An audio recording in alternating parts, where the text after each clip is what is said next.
مزید ویڈیوز کے لیے ہمارے چینل ہاؤس آف اسلام کو سبسکرائب کرنا نہ بھولیے۔ شکریہ۔ الحمد لله نحمده ونستعينه ونستغفره ونؤمن به ونتوكل عليه ونعوذ بالله من شرور أنفسنا ومن سيئات أعمالنا من يهده الله فلا مضل له ومن يضلله فلا هادي له أشهد أن لا إله إلا الله وحده لا شريك له وأشهد أن سيدنا وسندنا ونبينا ومولانا محمدا عبده ورسوله صلى الله تعالى عليه وعلى آله وأصحابه وبارك وسلم تسليما كثيرا. أما بعد،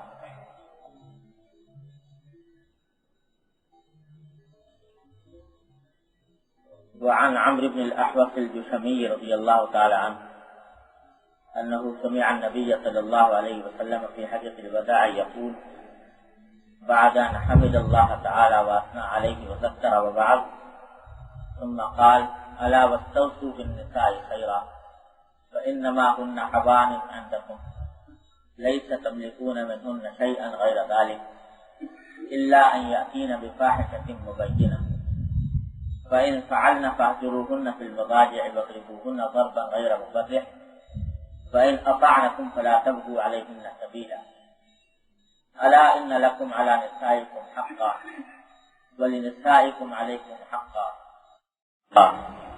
فحقكم عليهن ألا يطئن فروشكم من تكرهون ولا يأذن في بيوتكم لمن تكرهون ألا وحقهن عليكم أن تحسنوا إليهن في كسوتهن وطعامهن. یہ حدیث ہے جس کا کچھ بیان 2 ہفتے پہلے شروع کیا تھا، اور اس حدیث کا پہلا آدھا حصہ اس بیان میں اس کا ترجمہ اور تشریح کر دی گئی تھی، دوسرا حصہ باقی تھا. اور اس حدیث میں حضور نبی کریم سرور دو عالم صلی اللہ علیہ وسلم کے آخری خطبے کا ایک اقتباس بیان کیا گیا ہے. حضرت صلی اللہ علیہ وسلم نے جو آخری حج کے موقع پر حجۃ الوداع میں خطبہ دیا، وہ ہر پڑھا لکھا مسلمان جانتا ہے کہ وہ ایسا خطبہ تھا جس میں نبی کریم صلی اللہ علیہ وسلم نے صراحتاً یہ فرما دیا کہ شاید میں اس سال کے بعد تم کو یہاں نہ دیکھ سکوں.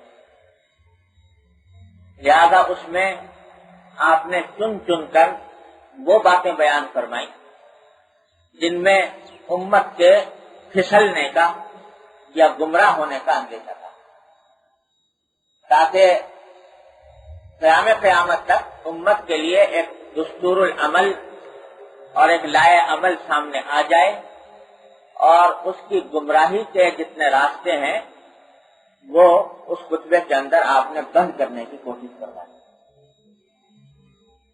خطبہ تو طویل ہے، لیکن اس کے مختلف حصے مختلف مقامات پر بیان ہوئے ہیں.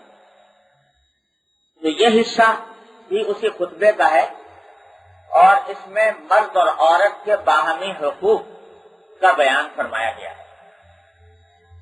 خاص طور سے مردوں کو عورتوں کے حقوق پہچاننے اور اس پر ان کا خیال رکھنے کی تاکید فرمائی گئی. اب آپ اندازہ لگا لیجئے کہ یہ آپ خطبہ حجۃ الوداع میں ایسے موقع پر ارشاد فرما رہے ہیں جبکہ یہ خیال ہے کہ آئندہ شاید بات کہنے کا موقع نہ ملے سب لوگوں کے سامنے.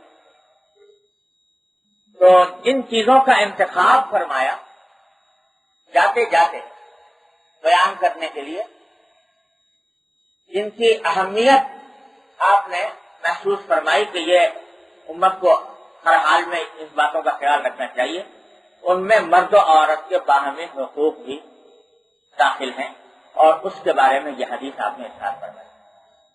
اس سے یہ پتہ لگتا ہے کہ انسان کی زندگی میں شوہر اور بیوی کے تعلقات کو کتنی اہمیت حاصل ہے، اور خود شریعت نے اور صاحب شریعت نے یعنی نبی کریم صلی اللہ علیہ وسلم نے اس کی کتنی اہمیت محسوس فرمائی ہے۔ کیونکہ اگر میاں بیوی کا حقوق آپس میں وہ ایک دوسرے کے صحیح طور سے ادا نہ کریں اور حق تلفیوں پہ کمر باندھ لیں تو ایک دوسرے کی حق تلفی تو ہوتی ہی ہے، اس کا بلاخر نتیجہ یہ ہوتا ہے کہ خاندان پر اس کا اثر پڑتا ہے، بچوں پر اس کا اثر پڑتا ہے، اولاد خراب ہوتی ہے، اور جب خاندان کا نظام بگڑتا ہے تو پھر سارے تمدن کی عمارت کھڑی ہوتی ہے اس خاندان کے اوپر، وہ بگڑ جاتی ہے۔ اس واسطے حضرت صلی اللہ علیہ وسلم نے اس کی بڑی تاکید فرمائی، بڑی اہمیت کے ساتھ، اور خطبہ الوداع میں بیان فرمایا۔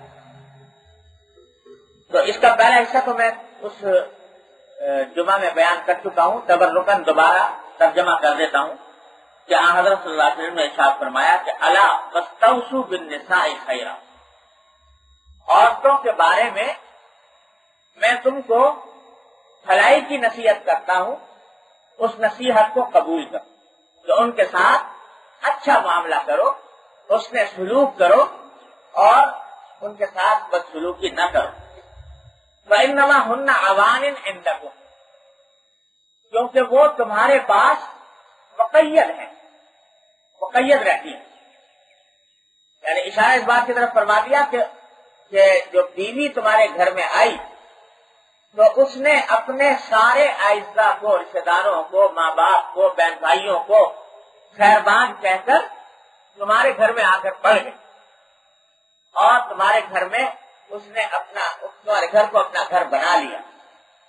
تو اس واسطے اب تمہارا فرض ہے کہ تم اس کی دلداری کرو، تم اس کے حقوق کو صحیح طور پر ادا کرو۔ اور فرمایا کہ لیس تملکون منہن شیئا غیر ذلک، تمہیں ان سے تمہارا کوئی اور اختیار ان پر نہیں ہے سوائے اس کے کہ وہ تمہارے گھر میں رہے۔ یعنی تمہارا جو حق ہے قانونی ان بیویوں کے اوپر وہ یہ ہے کہ وہ تمہارے گھر میں رہیں، تمہاری اجازت کے بغیر گھر سے باہر نہ جائیں، یہ تمہارا قانونی حق ان کے اوپر عائد ہے۔ اس سے زیادہ کوئی اور تمہارا قانونی اختیار ان کے اوپر نہیں ہے جو وہ تمہارے گھر میں رہیں۔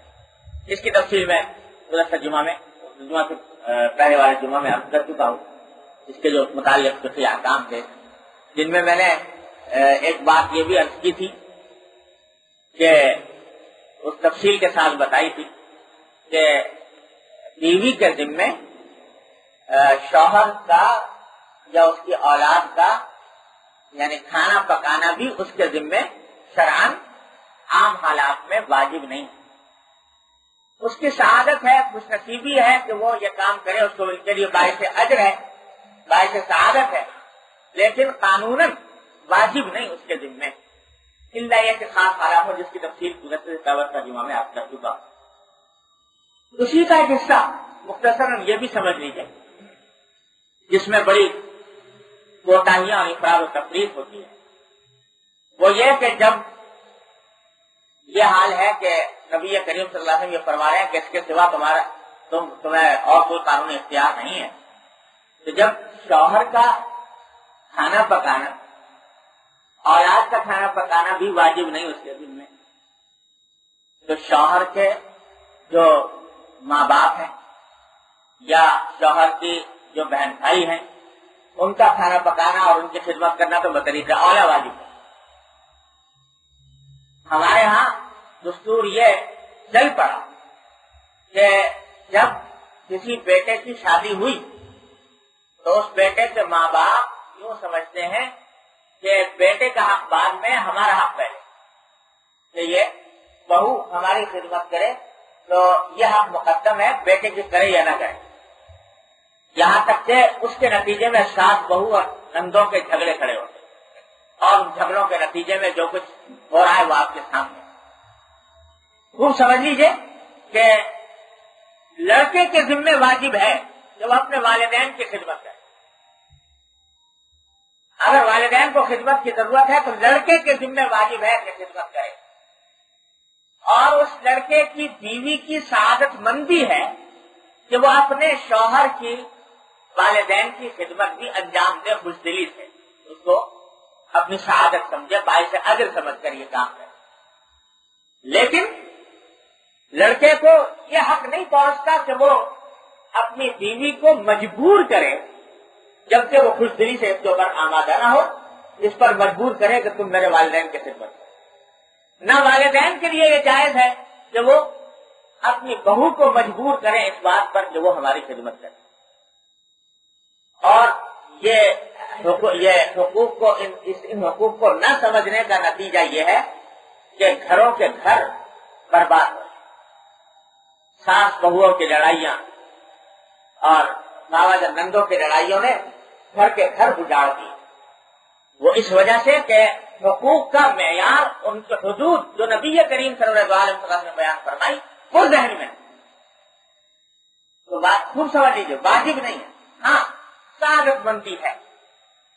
ایک بہو کی سعادت مندی ہے کہ وہ اپنے شوہر کے والدین کی خدمت انجام دے، خوش دلی سے انجام دے. جتنا انجام دے گی انشاءاللہ اس کے اجر میں بہت اضافہ ہوگا، اجر و ثواب ہوگا. اور اس کو ایسا کرنا چاہیے تاکہ گھر کی فضا خوشگوار رہے. لیکن ساتھ ہی دوسری جانب یہ سمجھنا چاہیے ساس کو بھی اور بزرگ کو بھی اور شوہر کو بھی کہ اگر یہ کام کر رہی ہے تو یہ اس کا حسن سلوک ہے، حسن اخلاق ہے. اس کے ذمہ کوئی فریضہ عائد نہیں ہوتا، اس کے ذمہ کوئی واجب نہیں ہے کہ یہ کام کرے. اور اگر وہ کرے تو اس کا اپنے ذہن میں اس کی قدر محسوس کرے، اس کا بدلہ دینے کی کوشش کرے کہ ہم بھی اس کو حسن سلوک سے بدلہ اس کریں. تو میرے حضرت ڈاکٹر صاحب صلی اللہ علیہ وسلم ایک مرتبہ بیان فرمانے لگے. بڑا عجیب واقعہ سنایا ایک دن.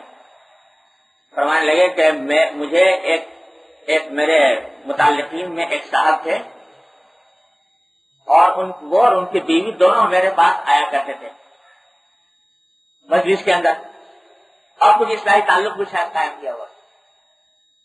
تو دونوں نے ایک مرتبہ میری دعوت کی گھر پر. حضرت فرما رہے ہیں، حضرت ڈاکٹر صاحب صلی اللہ علیہ وسلم گھر پر دعوت کی. تو گھر پر جب میں پہنچا اور کھانا بڑا اچھا بنا ہوا تھا تو میں نے کھانے کے بعد حضرت کا ہمارے ہمیشہ کا یہ عادت تھی کہ جب کھانا کھاتے تو کھانے کے بعد کھانا بنانے والی کی کھانے کی تعریف کرتے تو بھائی تم نے بڑا اچھا بنایا تاکہ اس کی حوصلہ افزائی ہو، اس کا دل بڑھے. تو جب کھانا کھا کر فارغ ہوئے تو وہ خاتون جو تھی وہ پردے کے پیچھے آئی اور سلام کرنے کے لیے حضرت کی خدمت میں. تو حضرت نے سلام کا جواب دیا اور فرمایا کہ بھائی تم نے آج کھانا بڑا اچھا بنایا، بہت لذیذ کھانا بنایا، بڑا مزہ آیا کھانا کھانے. تو جب یہ جملہ فرماتے ہیں میں نے کہا تو پردے کے پیچھے سے مجھے آواز آئی کہ وہ خاتون سسکیاں لینے لگی، رونے لگی. رونے کیا ہو رہا ہے؟ تو میں حیران ہوا کہ پتہ نہیں یہ کیا بات ہوئی، میری کسی بات سے ان کو تکلیف پہنچی، ان کا دل ٹوٹا، کیا ہوا؟ میں نے پوچھا بھائی کیا بات ہے؟ تو سوال ہو رہا ہے کہ آپ رونے لگے. تو تھوڑی دیر کے بعد انہوں نے بمشکل یہ جملہ کہا کہ حضرت مجھے رونا اس بات پر آیا کہ آج مجھے 40-45 کتنے سال بتائے، اتنا سال ہو گئے مجھے اپنے شوہر کے ساتھ رہتے ہوئے، لیکن کبھی میں نے یہ جملہ زبان سے نہیں سنا کہ کھانا آج اچھا بنا. تو آپ کے منہ سے جب یہ جملہ سنا تو مجھے رونا آ گیا. اس بات کو حضرت سنایا کرتے تھے بکثرت یہ واقعہ اور فرماتے تھے کہ بھائی یہ بڑی زیادتی کی بات ہے کہ یہ وہ شخص نہیں کر سکتا یہ کام جس کے دل میں یہ احساس ہو کہ یہ جو کام کر رہی ہے، یہ جو خدمت انجام دے رہی ہے، یہ اس کا حسن سلوک ہے، اس کا حسن معاملہ ہے جو میرے ساتھ کر رہی ہے.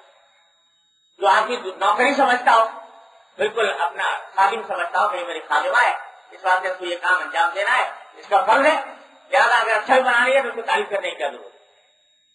تو یہ بات جو شریعت کی ہے وہ ہر حال میں ذہن میں رہنی چاہیے، اور خاص طور سے یہ سسر اور ساس کے اور نندوں کے تعلقات میں یہ مسائل پیدا ہوتے ہیں ہمارے معاشرے میں خاص طور پر بہت زیادہ، اور یہ مسئلہ پیدا ہوتا ہے والدین ضعیف ہیں، بیمار ہیں، ان کی خدمت کی ضرورت ہے۔ اب گھر میں بیٹا ہے اور بہو ہے، کیا کریں؟ تو جیسا میں نے عرض کیا، بہو کے ذمے واجب نہیں، اس کی سعادت ہے، خوش نصیبی ہے، اجر و ثواب کا موجب ہے کہ وہ اپنی خوشی سے یہ کام کرے، انشاءاللہ کرے گی، بڑا اجر و ثواب ہے۔ لیکن بیٹے کو یہ سمجھنا چاہیے کہ میرا کام میرا ہے، کہ میں اپنے والدین کی خدمت کروں، اس کے ذمہ واجب ہے، وہ خود کرے، وہ نوکر رکھے، خادمہ رکھے، وہ اس کے ذمہ واجب ہے کہ اپنے والدین کی خدمت انجام دے، ان کی تیمارداری کرے، ان کے ضروریات کو پورا کرے۔ لیکن اگر بیوی کر رہی ہے تو اس کو اس کا حسن سلوک سمجھنا چاہیے، اس کا احسان سمجھنا چاہیے۔ یہ ہے اس پورے ارشاد کا پس منظر کہ لیسا تملکون منہن شیئا غیر ذلک، وہ تمہارے گھر میں ہے اور تمہیں ان سے اس کے سوا کسی اور کوئی اور قانونی حق تمہارا ہاتھ میں نہیں ہے۔ وہ یہ ہے کہ تم ان سے ایسا کام لو جیسے کہ نوکروں سے لیا جاتا ہے، یہ شوہر کا کام نہیں۔ تفصیل کی انشاءاللہ اگلے باب میں آ رہی ہے تو وہاں پر عرض کروں گا انشاءاللہ۔ اگلا جملہ ارشاد فرمایا کہ الا ان یاتین بفاحشۃ مبینہ، کھلی بے حیائی کا اگر ارتکاب کریں گھر میں عورتیں تو اس صورت میں بتایا راستہ تفاحشوہن فی المضاجع، ان کو بستر چھوڑ دو، واضربوہن ضربا غیر مبرح، ہلکی ایسی مار جو کہ تکلیف دہ نہ ہو، اس کی بھی بدرجہ مجبوری اجازت ہے، تفصیل کے پچھلے جمعہ میں عرض کر ہی چکا ہوں۔ اور اگلا جملہ جو ہے جو آج اس کی تشریح کرنی ہے وہ فرمایا کہ الا ان لکم علی نسائکم حقا ولنسائکم علیکم حقا، یاد رکھو تمہاری بیویوں پر کچھ حق ہے اور تمہاری بیویوں کا تم پر کچھ حق ہے، یعنی دونوں کے ذمے ایک دوسرے کے کچھ حقوق ہیں، اور دونوں کی نگہداشت، دونوں کی پاسداری فریقین کے اوپر لاگو۔ وہ کیا حقوق ہیں؟ یہاں اس حدیث کے اندر دو جملوں میں ارشاد فرمائے گئے، تفصیل تو لمبی ہے جو اگلی حدیثوں کے اندر انشاءاللہ آ جائے گی، لیکن پہلا حق بیان فرمایا فحقکم علیہن، اے مردو تمہارا حق ان خواتین پر، بیوی پر یہ ہے کہ اللہ یطعن فرشکم من تکرہون، کہ وہ تمہارے بستروں کو ایسے لوگوں کو استعمال نہ کرنے دیں جنہیں تم ناپسند کرتے ہو، تمہارے بستروں کو استعمال کرنے کے لیے ایسے شخص کو اجازت نہ دیں جنہیں تم ناپسند کرتے ہو،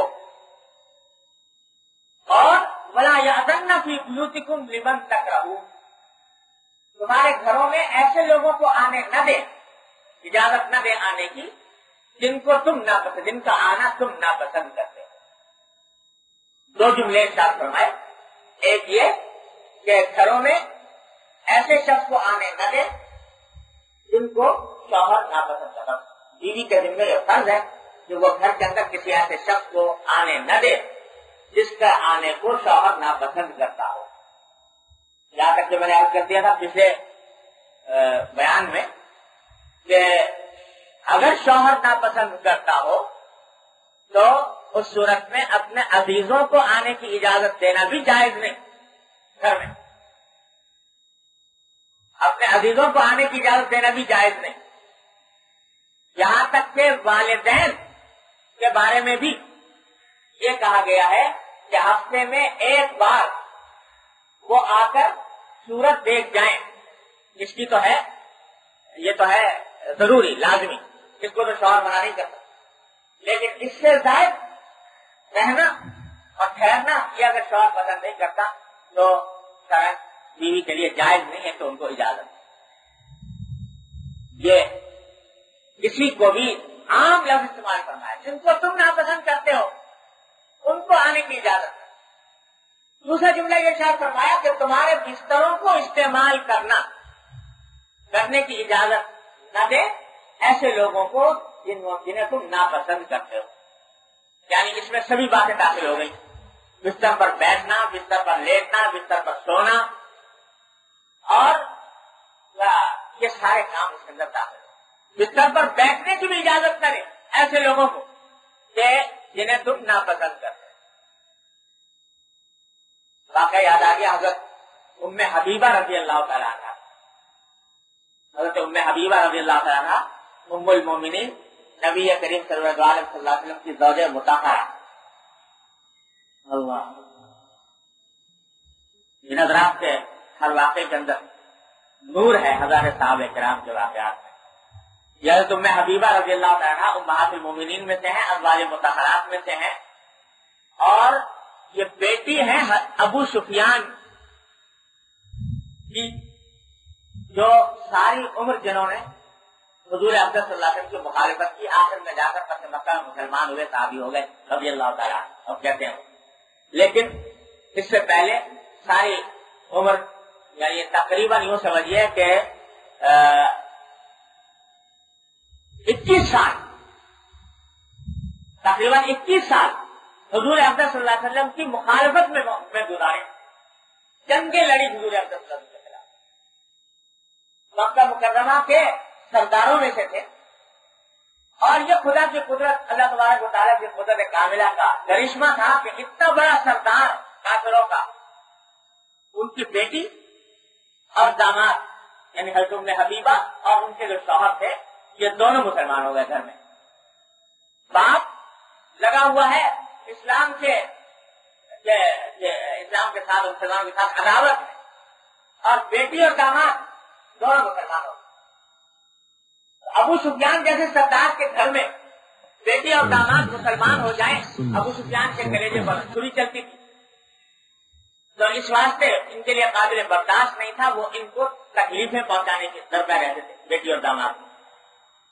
تو اس واسطے بہت سے صحابہ کرام نے کافروں کے ظلم و ستم سے تنگ آ کر ہجرت کی اس زمانے میں حبشہ کی طرف۔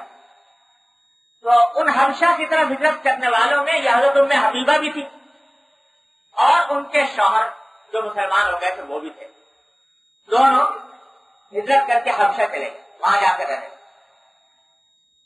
لیکن عجیب و غریب اللہ تبارک و تعالیٰ کی مشیت کے عجیب عجیب انداز ہیں۔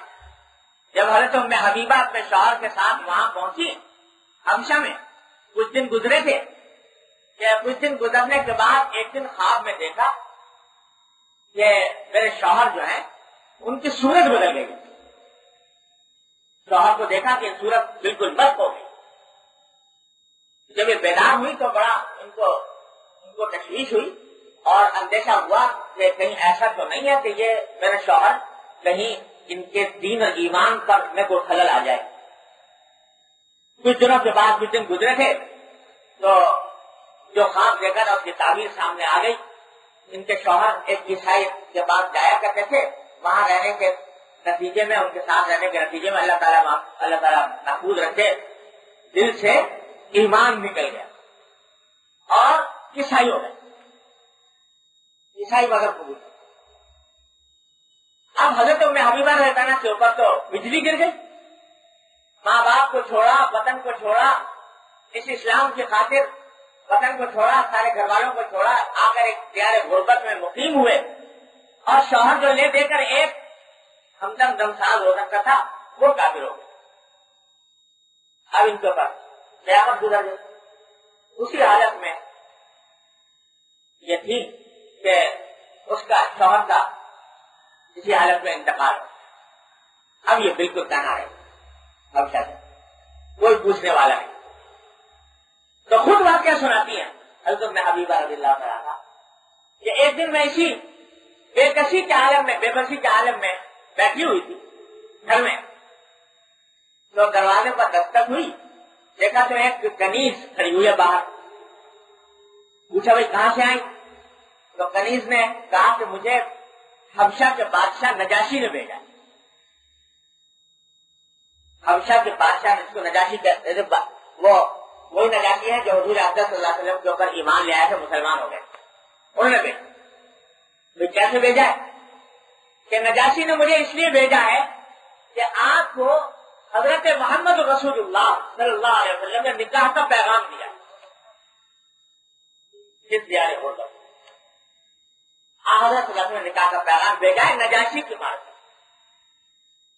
حضرت ام حبیبہ کہتی ہے کہ جس وقت مجھے یہ کلمات میرے کان میں پڑے تو مجھے اس قدر حیرت اور مسرت ہوئی کہ میرے پاس جو کچھ اس وقت تھا وہ اٹھا کر میں نے کنیز کو دے دیا کہ یہ تیرا انعام ہے، کوئی ایسی خبر میرے واسطے لے کر آئی.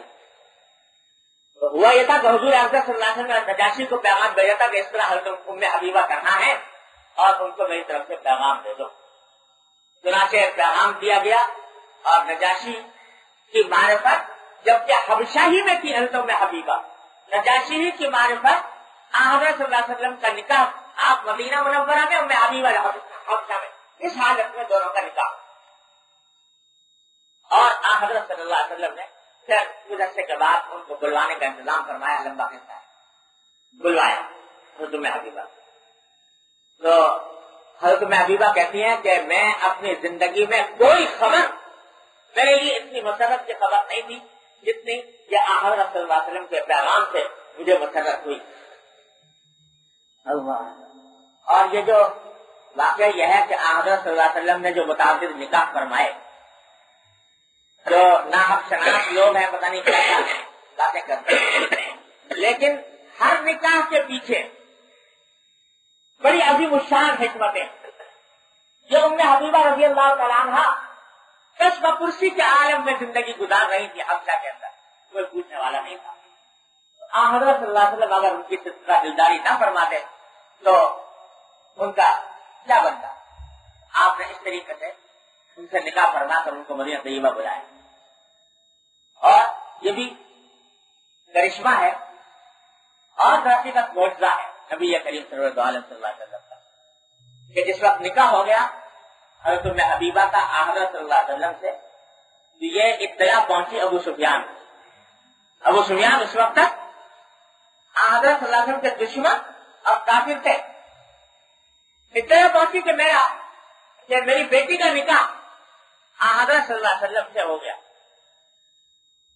تو بے ساختہ جو کلمہ زبان پر آیا ابو سفیان کے وہ یہ تھا کہ بھائی یہ خبر تو خوشی کی خبر ہے، اس واسطے کہ محمد ان لوگوں میں سے نہیں ہے صلی اللہ علیہ وسلم جن کے پیغام کو رد کیا.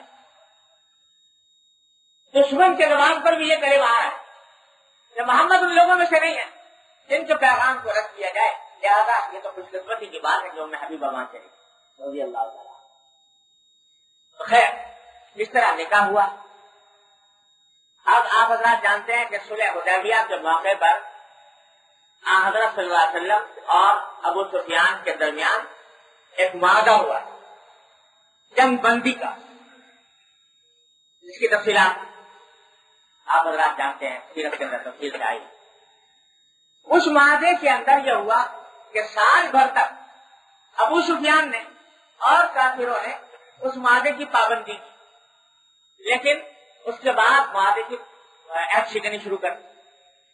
اس عہد شکنی کے نتیجے میں حضرت صلی اللہ علیہ وسلم نے یہ اعلان فرما دیا کہ بھائی اب ہم اس معاہدے کے پابند نہیں رہے، اب ہم جب چاہیں گے حملہ کر دیں مکہ مکرمہ کو، کیونکہ ہمارے دشمن نے عہد کا پاس نہیں کیا تو اب ہم بھی اس عہد کے پابند نہیں رہے. یہ اعلان فرما دیا. تب ابو سفیان کو ہر وقت خطرہ تھا کہ کسی وقت بھی حضرت صلی اللہ علیہ وسلم تشریف لا سکتے ہیں، حملہ کر سکتے ہیں. ایک مرتبہ یہ جا رہے تھے اور شام سے جا رہے تھے، یہ واپس آ رہے تھے، تو اس وقت مسلمانوں نے ان کو گرفتار کر لیا اور ان کے قافلے کو گرفتار کیا. تو یہ راتوں رات چھپ چھپا کر مدینہ منورہ میں داخل ہوئے اور خیال ہوا کہ میری بیٹی تو حضور صلی اللہ علیہ وسلم کے گھر میں ہے، لہذا میں ان سے جا کر بات کروں تو میری شاید کچھ جان بخشی ہو جائے۔ تو یہ راتوں رات چھپتے چھپاتے حضرت ام حبیبہ رضی اللہ تعالیٰ عنہ کے گھر میں داخل ہو، اپنی بیٹی کے۔ بیٹی نے استقبال کیا۔ جس وقت گھر میں داخل ہوئے تو وہاں حضور اقدس صلی اللہ علیہ وسلم کا بستر بچھا ہوا تھا، اس پر یاد آیا مجھے بستر کے اوپر واقعہ، بستر بچھا ہوا تھا۔ تو ابو سفیان جب آئے گھر میں تو اس بستر کے اوپر بیٹھنے لگے۔ جب بیٹھنے کا ارادہ کیا تو حضرت ام حبیبہ تیزی سے آگے بڑھی اور بستر کو ایک طرف ہٹا کر لپیٹ کر رکھی۔ تو ابو سفیان کے وہ بڑا چمبا گزرا اور اس نے ایک جملہ کہا کہ رملہ نام تھا ام حبیبہ کہ رملہ کہ کیا یہ بستر میرے لائق نہیں ہے یا میں اس بستر کے لائق نہیں ہوں؟ تمہیں جو ایک دم سے بستر اٹھا کر رکھ دیا تو یہ بستر میرے لائق نہیں یا میں اس بستر کے لائق نہیں؟ تو ام حبیبہ نے جواب دیا کہ بات یہ ہے ابا جان کہ آپ اس بستر کے لائق ہیں، اس واسطے کہ یہ بستر ہے محمد رسول اللہ صلی اللہ علیہ وسلم، اور کوئی آدمی جو مشرک ہو میں اس کو اپنے جیتے جی اس بستر کے اوپر بیٹھنے کی اجازت نہیں۔ تو اس پر میں ابو سفیان نے جو لفظ کہا وہ یہ کہ رملہ مجھے یہ معلوم نہیں تھا کہ تم اتنی بدل جاؤ کہ اپنے باپ کو بھی اس بستر پر بیٹھنے کی اجازت نہیں۔ تو یہ حضرت ام حبیبہ رضی اللہ تعالیٰ کا یہ عمل کہ حضور اقدس نبی کریم صلی اللہ علیہ وسلم کے بستر پر اپنے باپ کو بھی بیٹھنے سے منع کر، یہ ہے کہ لا یوطئن فروشکم من تکرہون، جن کو تم ناپسند کرتے ہو تمہارے بستروں کو استعمال کرنے کی وہ اجازت نہ دے، اور تمہارے گھروں میں آنے کی ان لوگوں کو اجازت نہ دے جن کو تم ناپسند کرتے ہو۔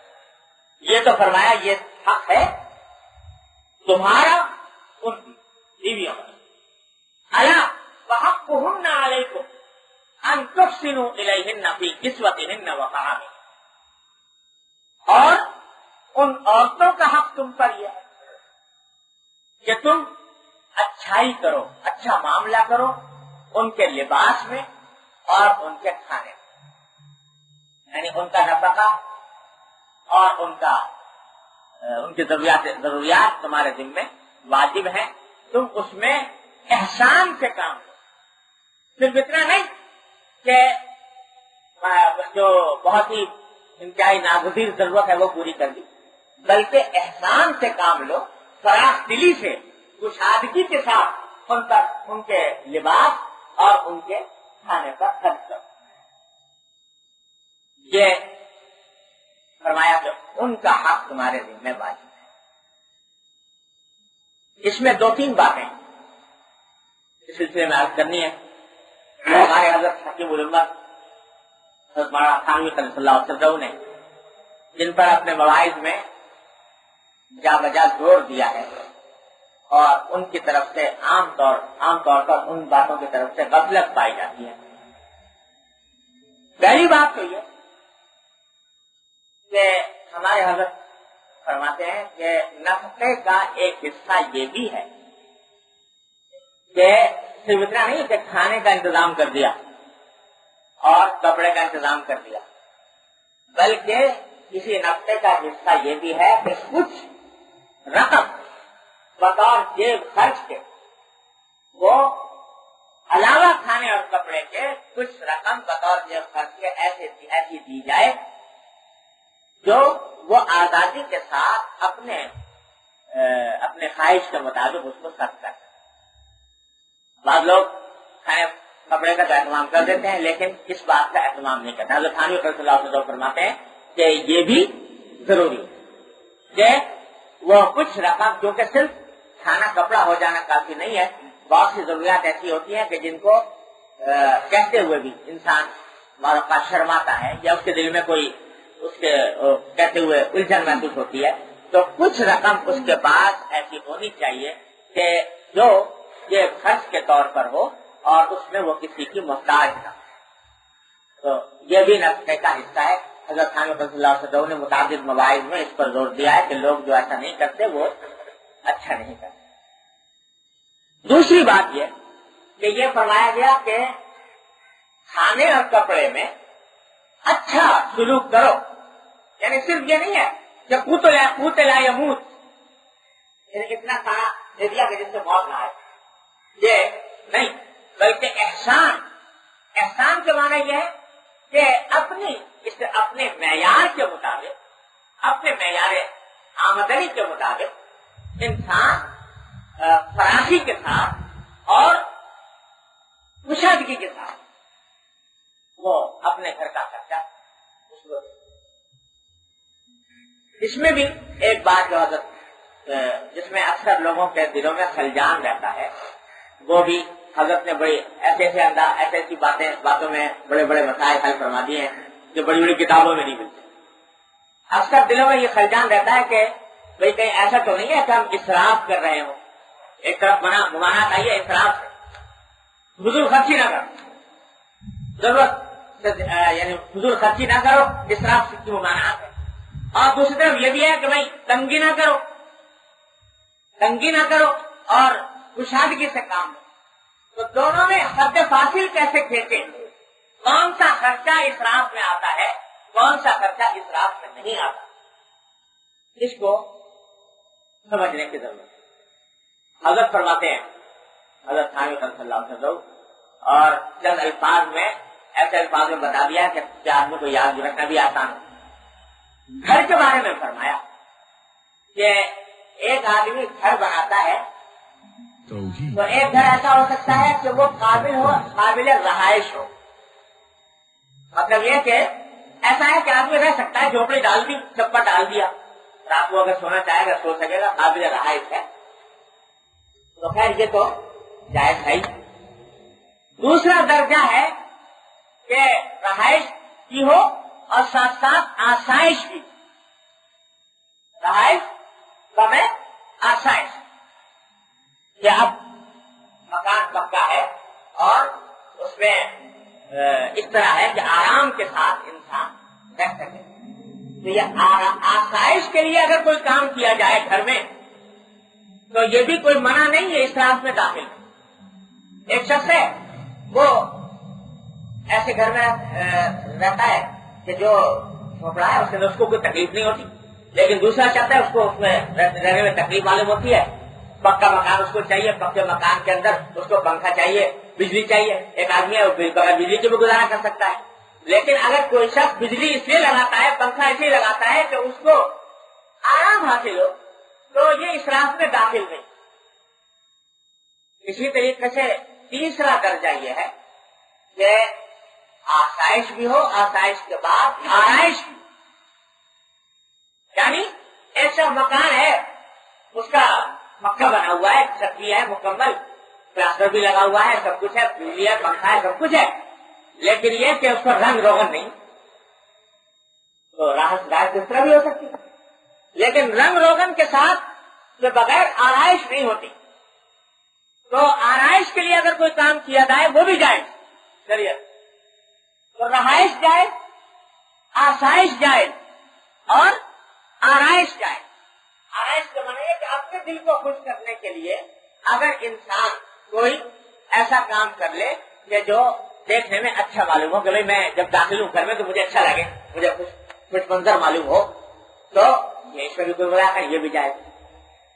تو رہائش جائز، آسائش جائز، آرائش جائز. اس سے اگلا ایک چوتھا مرتبہ ہے اور وہ ہے نمائش. کہ اب ایسا کام اس لیے کر رہا ہے کہ نہ تو اس کو آرام کے لیے ضرورت ہے، نہ اس کو آرائش کے لیے ضرورت ہے. مقصد صرف یہ ہے کہ تاکہ لوگ مجھے دولت مند سمجھے، مجھے اس کے بعد بڑا پیسہ ہے، اور جس کے ذریعے میں دوسروں پر اپنی فوقیت جتاؤں، اپنا آپ کو بلند ظاہر کروں. یہ نمائش. تو یہ نمائش جو ہے یہ فرمایا کہ یہ ہے ناجائز اور یہ ہے اسراف میں داخل. یہی چیز کپڑے کے اندر بھی ہے اور کھانے کے اندر بھی ہے. کوئی آدمی کپڑا اور کھانا ایسا کپڑا پہنتا ہے کہ جو اس کو اچھا لگتا ہے، قیمتی کپڑا ہے، لیکن یہ اس لیے پہن رہا ہے تاکہ مجھے آرام ملے. تاکہ مجھے اچھا لگے، پہلے مجھے اچھا لگے یا میرے گھر والوں کو اچھا لگے، میرے ملنے جلنے والے اس کو دیکھ کر خوش ہوں، تو اس میں کوئی مذائقہ نہیں۔ لیکن اگر کوئی کپڑا اس لیے بناتا ہے تاکہ مجھے دولت مند سمجھا جائے، مجھے بڑے پیسے والا سمجھا جائے اور میرا بڑا مقام سمجھا جائے، تو یہ نمائش، یہ ہے معنی۔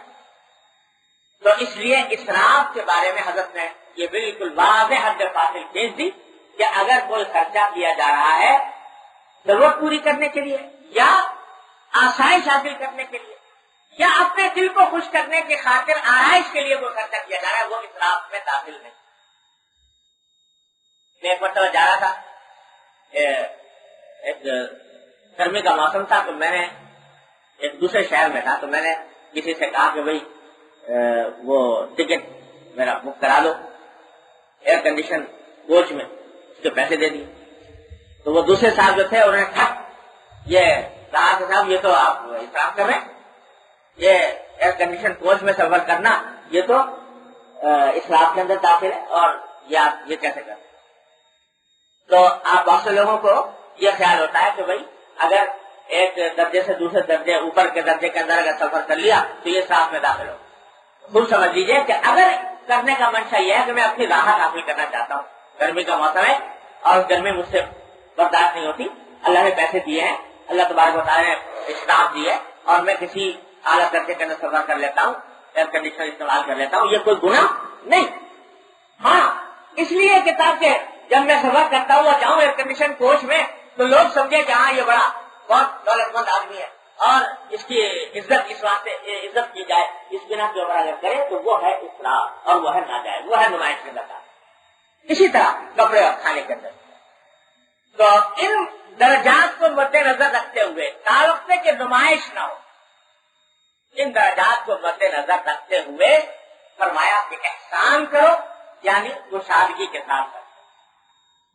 لیکن یہ کشادگی جو ہے ہر آدمی کی الگ الگ ہوتی ہے، یہ بھی سمجھ لیجیے، کشادگی ہر آدمی کی الگ الگ ہے۔ میرے حضرت نے فرمایا، حضرت مولانا وسیع اللہ خان صاحب نے ایک مرتبہ بیان فرماتے ہوئے کہنے لگے کہ بھائی ایک آدمی ہے جس کا نہ کوئی آگا نہ پیچھا، یعنی نہ کوئی رشتے دار، نہ کوئی دوست، نہ کوئی احباب، اس کے لیے اس کے گھر میں اگر وہ اپنے ایک پیالہ، ایک رکابی، ایک پلیٹ اور ایک ڈونگا رکھ لے تو بس یہ برتن کافی اس کے لیے۔ اب اور زیادہ کھٹے جمع کرے گا تو سوائے نمائش کا کوئی مقصد نہیں ہوگا، اسراف ہو۔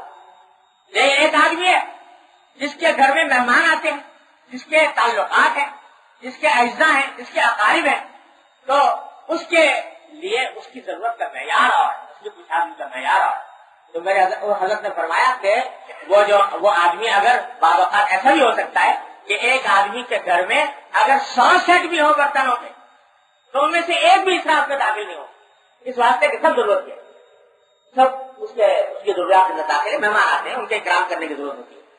تو ہر آدمی کی کشادگی کا معیار الگ ہوتا ہے۔ لوگوں نے سن لیا حضرت ابراہیم ادھم رحمۃ اللہ علیہ کا قصہ۔ حضرت ابراہیم ادھم رحمۃ اللہ علیہ وہ بڑے بادشاہ تھے، اور بادشاہ ہونے کی حالت میں اللہ تعالیٰ نے ان کے اوپر ایک لطیفہ غیبی بھیجا۔ ایک مرتبہ دیکھا کہ ایک آدمی محل کی چھت پر پھر رہا ہے رات کو،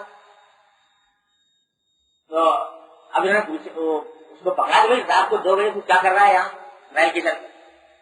تو کہنے لگا کہ جی میں اونٹ تلاش کرنے آیا ہوں، اونٹ گم ہو گیا۔ ارے بھائی تجھے عقل کی دفاع کر، یہ رات کو اونٹ تلاش کر رہا ہے، وہ نہر کی چھت پر یہاں کہاں اونٹ ملے گا؟ یہاں اونٹ نہیں مل سکتا، کہ نہیں یہاں کیسے ملے گا اونٹ محل کے اندر؟ کہنے لگا کہ اگر اس محل میں اونٹ نہیں مل سکتا اور اس محل کے اندر اونٹ تلاش کرنے والا احمق ہے تو یہ بھی سمجھ لو کہ اس محل کے اندر رہتے ہوئے خدا بھی نہیں مل سکتا تمہیں۔ تو یہ جو تم تلاش کر رہے ہو یہاں پر رہتے ہوئے خدا کو، تو یہ خدا بھی نہیں مل سکتا، لہٰذا اگر میں بیوقوف ہوں تو تم مجھ سے زیادہ بیوقوف۔ تو کہتے ہیں کہ حضرت ابراہیم اعظم رحمۃ اللہ علیہ کو چوٹ لگی دل پر اس جملے سے، اور اسی وقت سارا اپنا شاہی واہی سب چھوڑ چھاڑ کے اور روانہ ہو. تو جب روانہ ہوئے تو سوچا کہ اب تو اللہ کے اس میں زندگی سرو کرنی ہے, تو ایک وہ لے لیا ساتھ, ایک تکیا اور ایک پیالہ, بس تاکہ اس پیالے میں کھا پی لیں گے, جب ضرورت پیش آئے گی سونا ہوگا تو پھر تکیا زمین پر رکھ کے سو جائیں گے. یہ لے کے چلے. تو آگے جب چلنے لگے تو دیکھا کہ ایک آدمی جو ہے وہ دریا کے, تو اس نے ہاتھ اپنے سر کے نیچے رکھا ہوا ہے اور اس کے اوپر سو رہا ہے. تو کہنے لگے کہ یہ کام کا یہ تکیہ بھی فضولی لیا, تکیہ اللہ تعالیٰ نے خود ہاتھ دے رکھا ہے تو یہ کام چلائے. یہ قصہ لوگوں میں مشہور ہے, اور اس کی وجہ سے بعض لوگ غلط فہمی میں مبتلا ہو جاتے ہیں کہ پھر تو یہ پیالہ بھی اسراف ہوا اور یہ تکیہ بھی اسراف ہوا.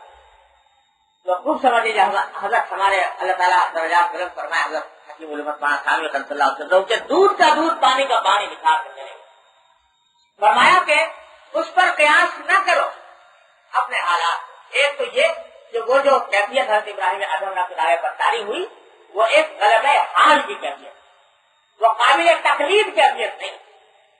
غلبہ حال کے معنی یہ ہوتے ہیں کہ کسی وقت کسی طبیعت کے اوپر اتنا غلبہ ہو جاتا ہے کسی ایک جانب کا کہ آدمی اس حالت میں معذور ہو جاتا ہے, اور اس حالت میں معذور ہونے کی وجہ سے اس کے جو حالات ہیں وہ دوسروں کے لیے قابل تقلید نہیں رہتے. تو یہ ہمارے آپ کے لیے قابل تقلید نہیں ہے. ورنہ دماغ میں یہ آ جائے کہ بھئی خدا تو اس کے بغیر نہیں ملے گا کہ تکیہ بھی چھوڑو اور پیالہ بھی چھوڑو اور گھر بھی چھوڑو اور بار بھی چھوڑو اور بیوی بچے بھی چھوڑو. یہ دین کا یہ تقاضا نہیں, یہ غلبہ حال بھی ہے جو حضرت ابراہیم اعظم چلانے کو بتائی. اور دوسرے یہ کہ ہر آدمی کی ضروریات اس کے حالات کے لحاظ سے مختلف, لہذا کشادگی کا معیار بھی ہر انسان کا الگ ہے. جو بیچارہ کم آمدنی والا ہے اس کی کشادگی کا معیار اور ہے, جو زیادہ اوسط درجے کی آمدنی والا ہے اس کا معیار اور ہے, جو اس سے الگ آمدنی والا ہے اس کا معیار اور ہے. اس لیے اس کے حساب سے کشادگی ہونی چاہیے. یہ نہیں کہ صاحب بیچارہ شوہر تو آمدنی تو اس کی کم ہے اور بیوی صاحبہ فرمائشیں کر رہی ہیں ایسی کہ جو اپنے دولت مند قسم کے لوگوں کے ہاں جو باتیں دیکھی اور اس کی نقل اتارنے کی فکر میں کہ میرا شوہر بھی اس کی نقل اتارے, میرا شوہر بھی وہی کرے. یہ اس فرمائشوں کا کوئی جواب نہیں. لیکن شوہر کی آمدنی کو مد نظر رکھتے ہوئے, اس کے حالات کو مد نظر رکھتے ہوئے, اس میں شوہر کو چاہیے کہ کچھ آدمی سے کام لے اور اس میں بخل کنجوسی استعمال نہ کرے اپنے بیوی کے ہاتھ میں. یہ ہے ارشاد کا مطلب. فرمایا کہ الا وحقهن علیکم ان تحسنوا الیہن فی کسوتہن وطعامہن. اگلی حدیث بھی اسی سے متعلق ہے. عن معاویہ بن حیدہ رضی اللہ تعالی عنہ قال قلت یا رسول اللہ ما حق زوجۃ احدنا علیہ. حضرت معاویہ بن حیدہ رضی اللہ عنہ فرماتے ہیں کہ میں نے پوچھا حضور اکرم صلی اللہ علیہ وسلم سے کہ یا رسول اللہ ہم میں سے ایک آدمی کی یعنی ہم لوگوں کی بیوی کا ہم پر کیا حق ہے؟ تو فرمایا کہ ان تطعمها اذا طعمت وتكسوها اذا اكتسيت. جب تم کھاؤ تو اس کو بھی کھلاؤ, جب تم پہنو تو اس کو بھی پہناؤ. ولا تضرب الوجه, اور چہرے پر نہ مارو. ولا تقبح, اور برا بھلا نہ کرو. تقبح کے معنی پوچھنے دینا, برا بھلا کہنا, جس سے اس انداز سے دلازاری کی باتیں کرنا, یہ نہ کرو. ولا تہجر الا فی البیت, اور اس کو چھوڑو نہیں مگر گھر میں. یعنی یہ جو پیچھے کہا گیا کہ اگر کبھی کوئی بے حیائی کی بات دیکھو جس بے حیائی کے اندر ساری باتیں داخل ہیں, بے پردگی بھی داخل ہے, اس قسم کی باتیں دیکھو تو پہلے سمجھاؤ, سمجھانے سے بھی اگر بات نہ آئے تو اس کا بستر چھوڑ دو, یعنی الگ بستر پر سونا شروع کر. تو اس بستر چھوڑنے کی تفسیر فرمائی حضور اکرم صلی اللہ علیہ وسلم نے یہ کہ جب تم اس کو چھوڑو تو یہ نہیں کہ گھر سے نکل کے باہر چلے جاؤ, بلکہ گھر ہی کے اندر رہو, گھر ہی میں, لیکن کمرہ بدل دو, بستر بدل دو. یہ ایک احتجاج کے طور پر یا ایک تہذیب کے طور پر, ایک نفسیاتی مار کے طور پر وہ اسی گھر کے اندر اس کو چھوڑ دو اور اس سے ہجران اختیار الگ سے نہ کرو۔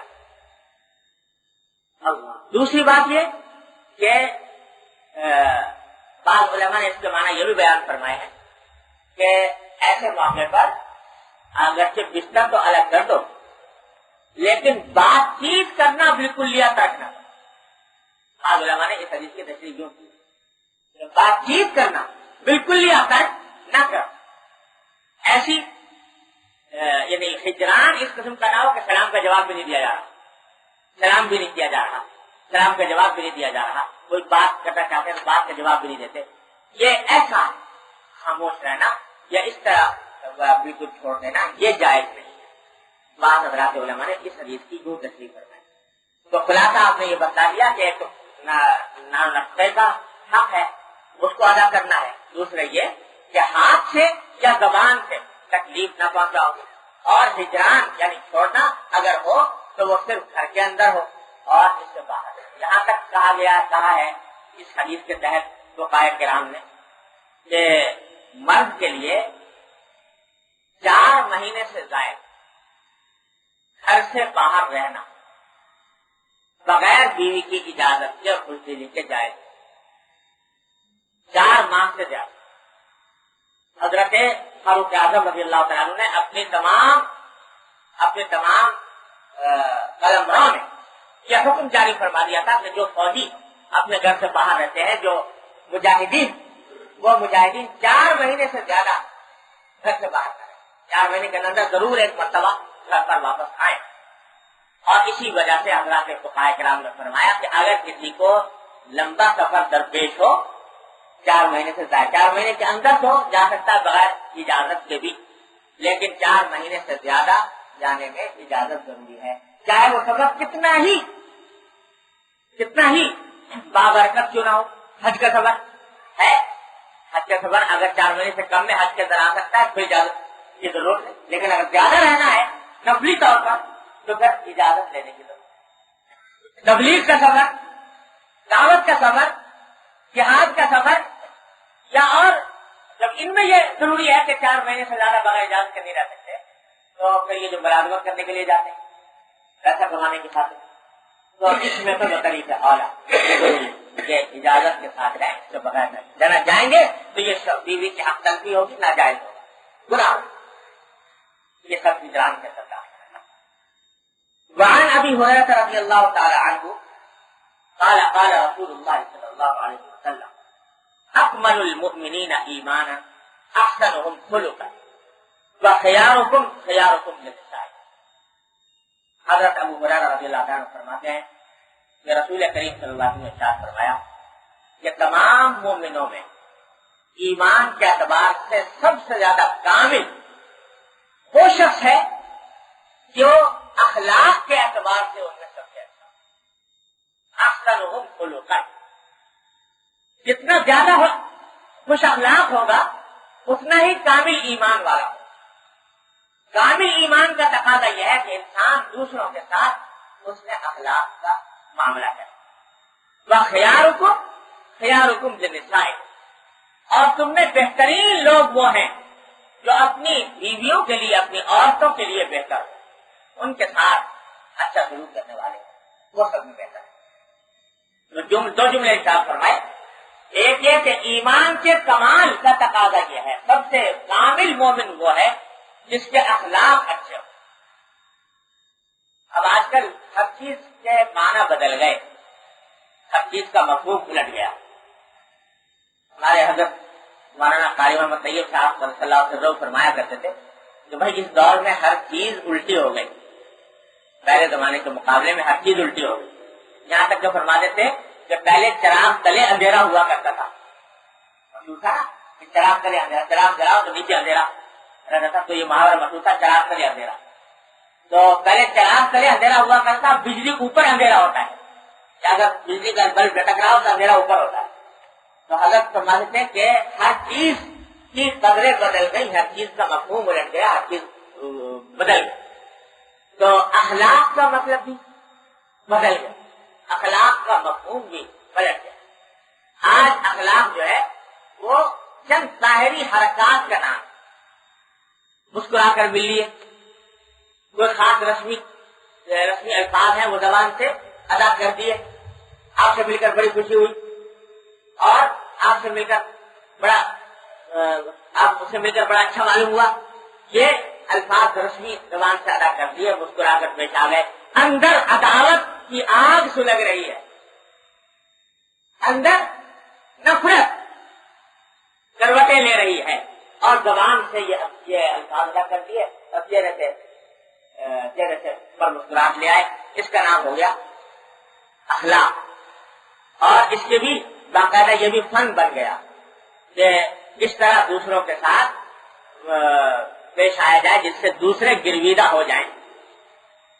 یعنی باقاعدہ اس کے اوپر کتابیں لکھی جا رہی ہیں, موجود ہیں, کہ دوسرے کو گرویدہ بنانے کے لیے, دوسرے کو متاثر کرنے کے لیے کیا طریقے اختیار کیے جائیں.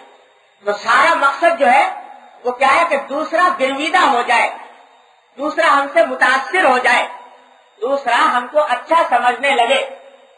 تو اس کا نام ہو گیا اخلاق. حالانکہ خوب سمجھتے اس کا اخلاق سے کوئی تعلق, اس اخلاق سے جس کا ذکر حضور احمد صلی اللہ علیہ وسلم نے, اس سے کوئی تعلق. یہ ریا ہے, یہ دکھاوا ہے, یہ نمائش ہے, یہ دوسرے لوگوں کو اپنے گرد اکٹھا کرنے کا بہانہ ہے. یہ حب جاہ ہے, حب شہرت ہے, جو خود بیماریاں ہیں, بد اخلاقیاں ہیں. کیا حقیقت میں اخلاق نہیں ہے جو بد اخلاق, جو حب جاہ کا ہے. اخلاق کس چیز کا نام ہے؟ اخلاق کا اس چیز کا نام ہے کہ ان اخلاق جو ہے وہ حقیقت میں دل کا فعل, دل کا ایک دل کی کیفیت ہوتی ہے جس کو اخلاق کہتے ہیں. اس کا مظاہرہ ہوتا ہے اعضاء سے, جوارے سے, لیکن اصل وہ چیز ہوتی ہے دل کے اندر. کیا؟ سب سے پہلے ساری مخلوق خدا کی خیر خواہی, ساری مخلوق خدا کی خیر خواہی, ان سے محبت. یہ میرے مالک کی مخلوق ہے, لہذا اس سے مجھے محبت رکھنی چاہیے, اس کے ساتھ اچھا سلوک کرنا چاہیے, اس کی خیر خواہی کرنی چاہیے. یہ جذبہ دل میں اولاً پیدا ہوتا ہے, پھر اس جذبے کے ماتحت اعمال صدور میں آتے ہیں کہ اس کے ساتھ خیر خواہی کا معاملہ کرتا ہے, اس کے ساتھ اچھائی کا معاملہ کرتا ہے. اب جو مسکراہٹ آتی ہے دیکھ کر, یا تبسم آتا ہے چہرے پر, وہ بناوٹی نہیں ہوتا, وہ دوسرے کو گرویدہ کرنے کے لیے نہیں ہوتا, وہ دوسرے کو اپنا بنانے کے لیے نہیں ہوتا, بلکہ اپنی دلی خواہش اور دلی جذبے کا ایک لازمی اور منطقی تقاضا ہوتا ہے. یہ فرق ہے زمین آسمان کا. اس اخلاق میں جس کو آج اخلاق کہا جاتا ہے, اور اس اخلاق میں جو حضور اقدس نبی کریم صلی اللہ علیہ وسلم بیان کرتا ہے, یہ نہیں کہ دل میں تو عداوت ہے اور زبان سے میٹھے ہیں, زبان سے میٹھے ہیں, یہ تو نفاق ہوا, منافقت. اخلاق اصل میں یہ باطن کا ہے, قلب کا ہے. سب سے پہلا اس کا تقاضا ہے خیر خواہی. خواہ دشمن ہی کیوں نہ ہو اس کی بھی خیر خواہی, خواہ کافر ہی کیوں نہ ہو اس کی بھی خیر خواہی. کہ دل میں یہ آئے کہ کاش کے لیے بچ جائے آگ, بچ جائے جہنم سے, بچ جائے گمراہی سے. کاش کے یہ جو مجھ سے میری دشمنی کر رہا ہے, اس دشمنی کی وجہ سے یہ خود جہنم اپنے لیے خرید رہا ہے, اس سے باز آ جائے, خیر خواہی کا جذبہ پیدا ہو. اس کے نتیجے میں جو بات ہوتی ہے یہ ہے اخلاق. اسی لیے اس اخلاق کو حاصل کرنے کے لیے محض کتاب پڑھ لینا کافی نہیں ہوتا ہے, محض واز سن لینا بھی کافی نہیں ہوتا ہے. اس کے لیے ضرورت ہوتی ہے کسی سے اس کی مشق کرانے, کسی مربی, کسی مصلح کی صحبت میں رہنے کی. اور یہ جو اصل میں تصوف ہے یا پیری مریدی کا جو سلسلہ بزرگوں سے چلا آتا ہے, اس کا اصل مقصد یہ ہے کہ یہ اخلاق پیدا ہو, اخلاق فاضلہ انسان کے, اور اس کے خلاف جو برے اخلاق ہیں وہ دور. تو یہ ہے مراد احسنہم اخلاقا کی, احسن خلقا کی, کہ ایمان میں کامل ترین فرد وہ ہیں جن کے اخلاق اچھے ہوں, جن کے دل میں صحیح داعیے پیدا ہوتے ہوں, اور ان صحیح داعیوں کا مظاہرہ ان کے اعمال و افعال سے ہوتا ہے. اللہ تعالیٰ اپنی رحمت سے ہم سب کو ان میں داخل فرما دے. اور دوسرا جملہ وہی کہ خیارکم لنسائہم، کہ تم میں سب سے بہتر لوگ وہ ہیں جو اپنی عورتوں کے لیے بہتر ہوں، یعنی ان کے ساتھ اس نے سلوک کرنے والے ہوں۔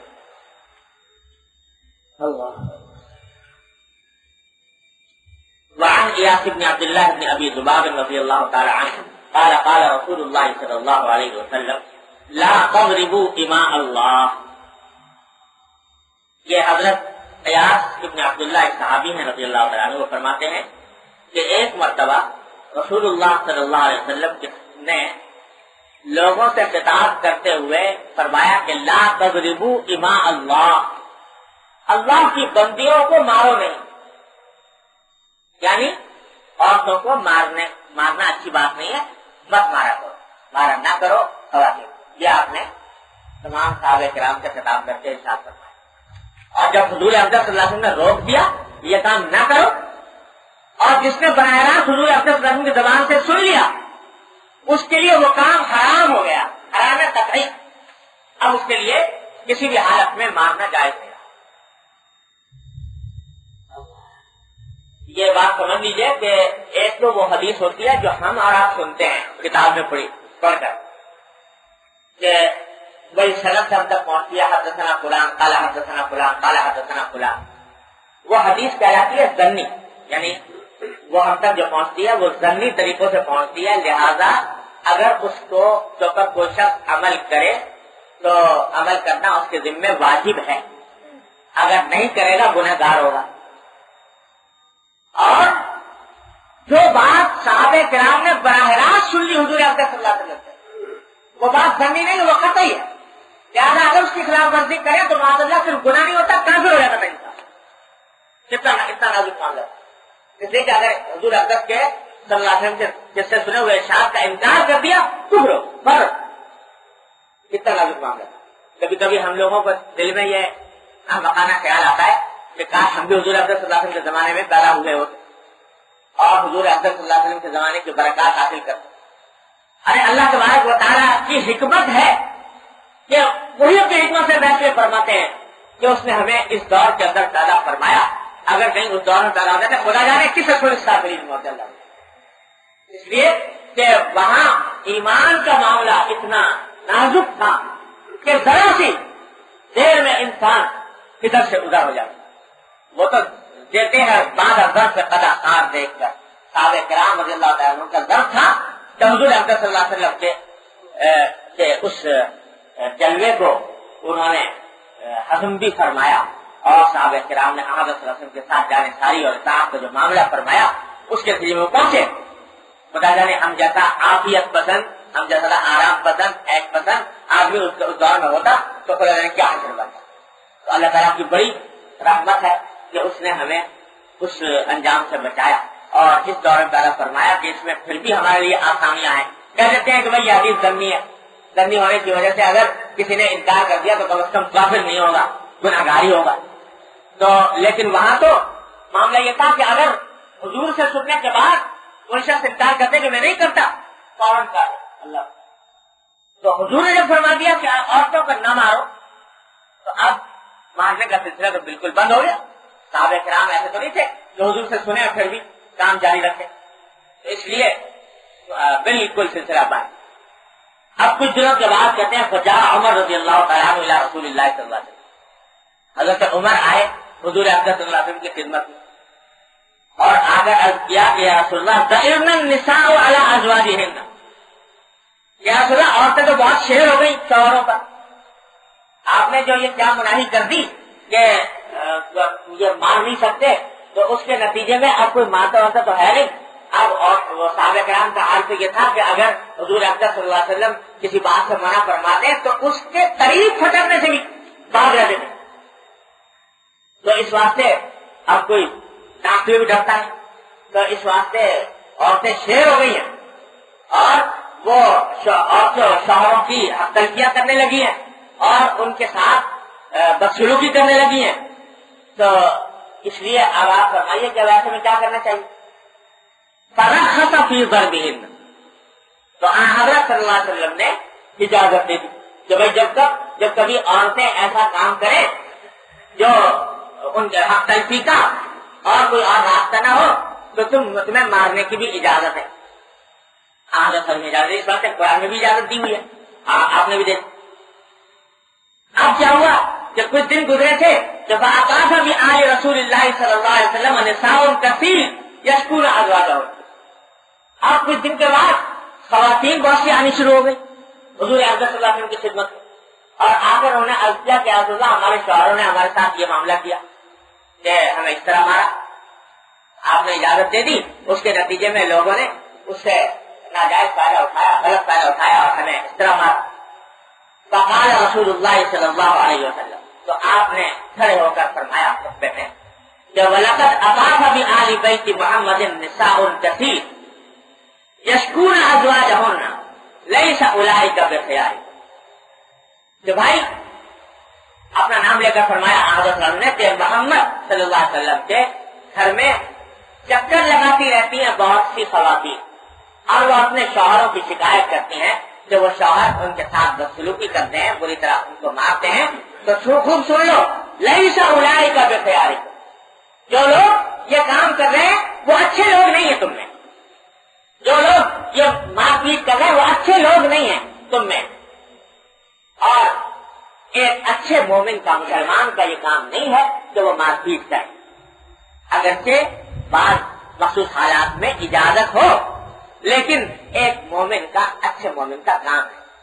اس سارے مجموعے سے آغاز نے جو بات واضح فرمائی وہ یہ کہ اگرچہ ناگزیر حالات میں جبکہ کوئی اور چارہ نہ رہے, شریعت کی طرف سے ایسی مار کی اجازت ہے جس سے نشان نہ پڑے اور بہت زیادہ تکلیف نہ ہو, لیکن اس کے باوجود محمد رسول اللہ صلی اللہ علیہ وسلم کی سنت یہ ہے اور آپ کے اصل خواہش یہ ہے کہ کوئی مرد کسی عورت پر کبھی ہاتھ نہ اٹھائے.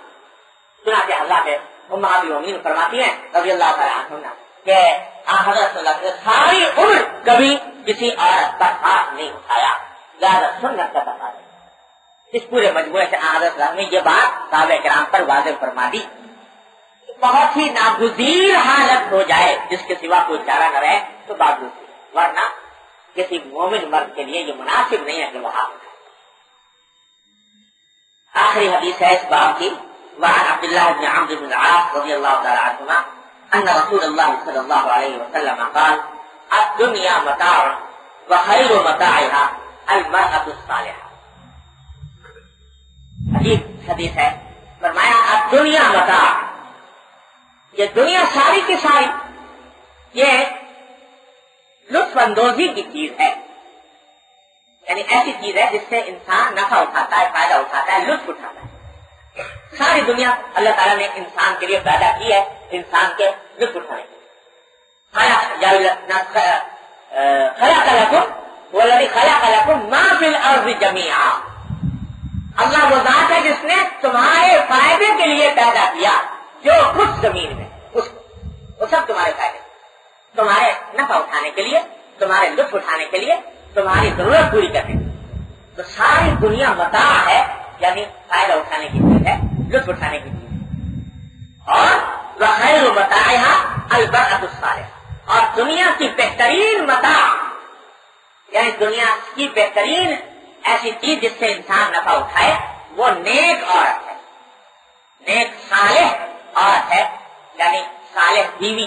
وہ دنیا کی تمام نعمتوں میں اور نفع اٹھانے کی چیزوں میں سب سے بہترین نفع اٹھانے کی چیز وہ نیک عورت ہے. تو حضرت صلی اللہ علیہ وسلم نے اس حدیث میں یہ بھی بیان فرما دیا کہ دنیا کی ساری نعمتوں میں سب سے بڑی نعمت یہ المرأۃ الصالحہ ہے. چنانچہ حضرت صلی اللہ علیہ وسلم نے ایک جملے میں ارشاد فرمایا کہ حبب الی من دنیاکم ثلاث, مجھے تمہاری دنیا میں سے 3 چیزیں بہت محبوب ہیں. تمہاری دنیا میں کیا جملہ ارشاد فرمایا, تمہاری دنیا میں مجھے 3 چیزیں, تمہاری دنیا میں سے فرمایا کہ دوسری جگہ فرما چکے تھے کہ مالی ولی دنیا, میرا دنیا سے کیا تعلق, انما انا کراچی میں استغل تحت شجرۃ ثم ترکھا, کہ میں تو ایک ایسے سوار کی طرح ہوں جو کسی درخت کے سائے میں ذرا سی دیر ٹھہرتا ہے اور پھر چلا جاتا ہے. تو دنیا سے میرا کیا تھا؟ مالی ورث یہ فرما چکے تھے، لیکن فرمایا کہ تمہاری دنیا میں سے 3 چیزیں مجھے بہت زیادہ محبوب ہیں، پسند. کیا 3 چیزیں پسند؟ الطیب المرأة والطیب والماء البارد. ایک عورت، ایک خوشبو اور ایک ٹھنڈا پانی. یہ 3 چیزیں مجھے تمہاری دنیا میں سب زیادہ پسند. یہ دنیا کی ساری نعمتوں میں سب سے اول درجے کی نعمتیں یہ 3 ہیں.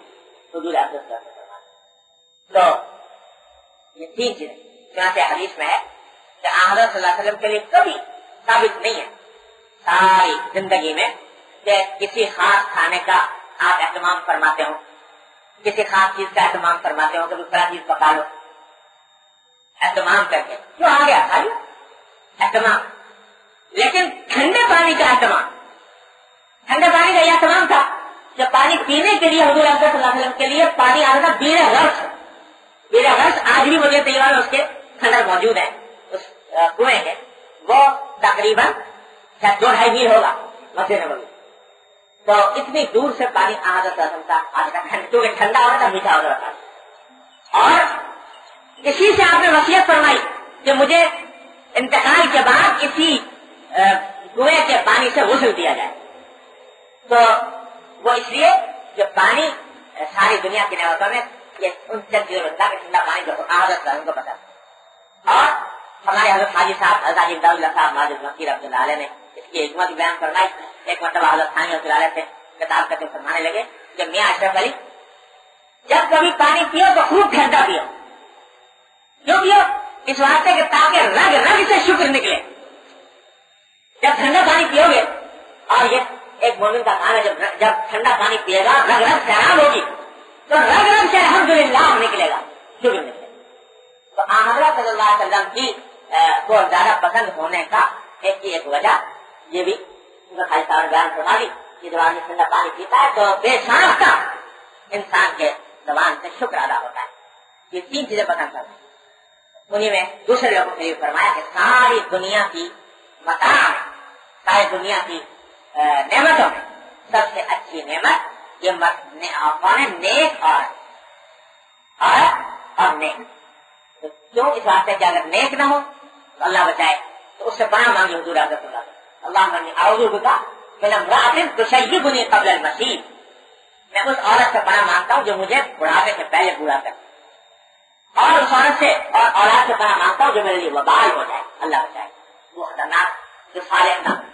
تو اس واسطے فرمایا کہ جب تلاش کرو اپنے لیے یا اپنی اولاد کے لیے تو ایسی عورت تلاش کرو جس میں دین ہو، جس میں صلاح ہو، نیکی ہو. اسی لیے وہ سب سے بڑی نعمت ہے. اگر خدا نہ کرے نیکی نہیں ہے تو پھر وہ عذاب بننے کا اندیشہ ہے، اللہ تعالیٰ نہ ہو سکتا. تو یہ اس لیے فرما دیا کہ اگر کسی کو یہ نعمت میسر آئی ہو تو اس کو چاہیے کہ اس کی قدر کرے، اس کی قدر پہچانے، اس کی ناقدری نہ. اور قدر اس کی یہی ہے کہ اس کا حقوق ادا کرے، اس کے ساتھ اللہ تبارک و تعالیٰ اپنی رحمت سے ان تمام ارشادات پر ہمیں عمل کرنے کی توفیق عطا فرمائے. یہ ایک حصہ تھا اس میاں بیوی کے تعلقات میں جو حدیثیں پڑھی گئی ہیں، یعنی بیوی کے حقوق شوہر کے اوپر.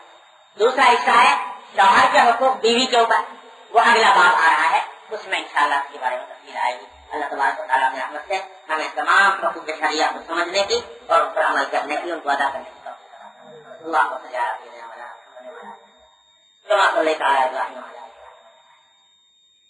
ربنا ظلمنا انفسنا وان لم تغفر لنا وترحمنا لنكونن من الخاسرين. ربنا آتنا في الدنيا حسنة وفي الآخرة حسنة وقنا عذاب النار. ربنا آتنا في الدنيا حسنة وفي الآخرة حسنة وقنا عذاب النار. اللهم لا تدع لنا ذنبا إلا غفرته ولا هما إلا فرجته ولا دينا إلا قضيته ولا حاجة من حوائج الدنيا والآخرة إلا قضيتها ويسرتها يا أرحم الراحمين. یا ارحم الراحمین اپنے فضل و کرم سے اپنے رحمت سے ہمارے تمام گناہوں کو معاف کر. یا اللہ تمام چھوٹے بڑے اگلے پچھلے خفیہ اعلانیات. بسم اللہ الرحمن الرحیم. سامعین السلام علیکم ورحمۃ اللہ وبرکاتہ. یہ سی ڈی آپ کی خدمت میں شعبہ دارالاشاعت کراچی کی جانب سے پیش کی جا رہی ہے. ملنے کا پتہ دارالاشاعت اردو بازار کراچی پاکستان. ای میل اشاعت@tv.com.net.pk